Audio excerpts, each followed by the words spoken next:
Hello students and parents, welcome back my channel self studies.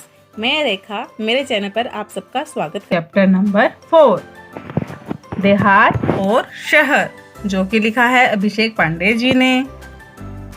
चलिए शुरुआत करते हैं। खोजबीन, यहाँ पे इनका परिचय भी दिया गया है। इनका जन्म, इनका जो भी परिचय है वो पूरा यहाँ पे लिखा गया है।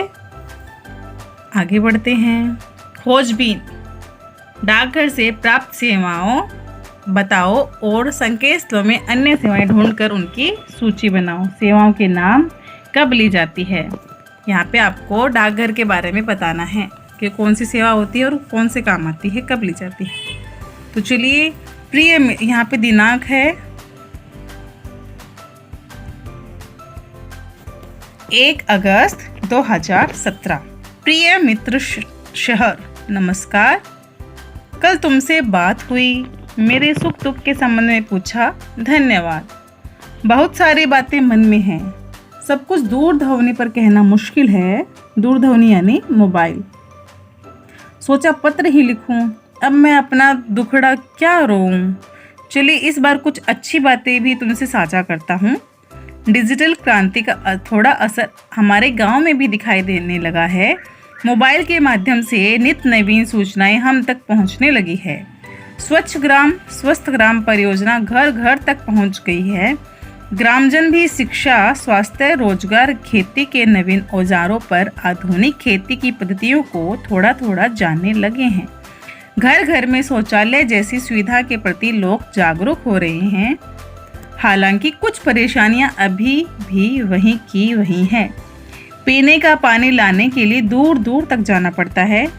मेरे यहाँ विद्यालय तो है पर उनमें आवश्यक सुविधाएं नहीं हैं। महाविद्यालय तो हमारे गांव से बहुत दूर है। तुम्हारे बारे में सोचता हूँ तो लगता है कि तुम्हारे पास अत्याधुनिक और अच्छी सुविधाएं विकसित तकनीक है यानी टेक्निक।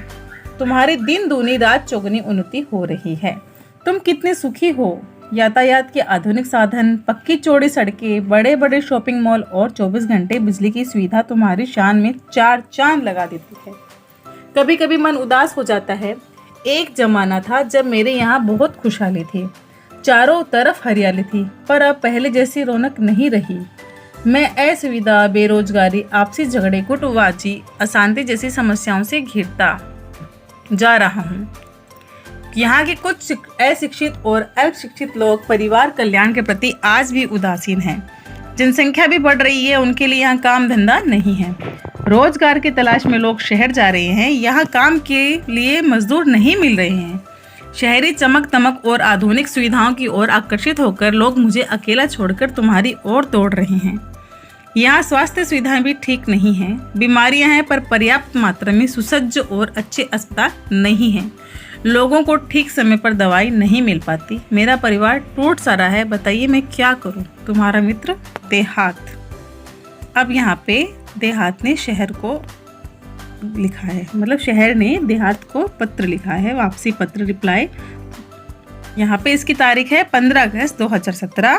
प्रिय मित्र देहात, नमस्कार। यहाँ पे शहर लिख रहा है देहात को। आज स्वतंत्रता दिवस है। आज स्वतंत्रता दिवस है। इस उपलक्ष्य में हार्दिक बधाई। पत्र मिला। तुम्हारी प्रगति के बारे में जानकर खुशी हुई मित्र। परिवर्तन सृष्टि का नियम है, भला तुम्हारी स्थिति क्यों न बदलती। धीरे धीरे और भी विकास होगा। धीरे धीरे रे मना, धीरे सब कुछ होए। माली सींचे 100 घड़ा, ऋतु आए फल होए। ये एक दोहा है। यहाँ पे इसके बारे में बताया गया है कि मानो कि कुछ परेशानियां हैं। वहाँ के परिवार तेजी से मेरे यहाँ आ रहे हैं, परंतु यहाँ आकर भी सब कहाँ सुखी है। चिराग तले अंधेरा है। जिन बस्तियों में, जिन हालातों में वे रहते हैं ना, तुम सुनोगे तो और बेचैन और व्यथित हो जाओगे।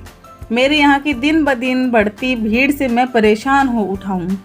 जिस चमक दमक की तुम बात कर रहे हो वहाँ सबको कहाँ उपलब्ध है। तुम्हारे यहाँ से जो आते हैं कई बार बाद में पछताते भी हैं। मैं चाहता हूँ कि तुम अपने लोगों का समय रहते अपना महत्व समझाओ। छोटा परिवार, सुखी परिवार की बात अब उनकी समझ में आ जानी चाहिए। तुम उन्हें बुराइयों से दूर रखकर विभिन्न व्यावसायिक कौशलों, कंप्यूटर संबंधित जानकारी विकसित कराने की तरफ ध्यान दो। खेल तो ग्रामीण जीवन की आत्मा है। दौड़ना, तैरना, पेड़ों पर चढ़ना उतरना वहाँ के बच्चों की रग रग में रचा बसा है। आज कितने विख्यात खिलाड़ी गांव से ही आगे बढ़े हैं। विख्यात मतलब फेमस। उनको प्रोत्साहित करना तुम्हारी नैतिक जिम्मेदारी है। खेल संबंधी मार्गदर्शन देकर हमारा देश राष्ट्रीय स्तर पर प्रगति कर सकता है। अपने गांव को एक परिवार समझकर उसे विकसित करने का प्रयत्न करना होगा। तुम्हारी और मेरी समस्या का मूल कारण है दिनों दिन बढ़ती आबादी, अशिक्षा, गरीबी। मेरे यहाँ लोग रोजगार की तलाश में आना कम कर दें तो तुम गांव वालों को सहकारिता का महत्व समझाओ। सहकारिता पर आधारित छोटे छोटे व्यवसाय तुम अपने यहाँ शुरू करवाओ ताकि कृषि आधारित अनेक लघु उद्योग, फलोत्पादन, औषधीय वनस्पतियों की खेती, पशुपालन जैसे व्यवसाय शुरू किए जा सके। अरे देहात भाई, कितने भाग्यशाली हो तुम कि प्रदूषण मुक्त वातावरण में रहते हो। खुला खुला परिसर, न धुआं न वाहनों की चिल्लपों, हरे भरे पेड़, ये सब चीजें तुम्हारे पास हैं। रात में तारों भरा आसमान तो सवेरे उगते सूरज के दर्शन कितनी सहजता और सरलता से हो जाते हैं। हम तो इमारतों के जंगल में बदल गए हैं।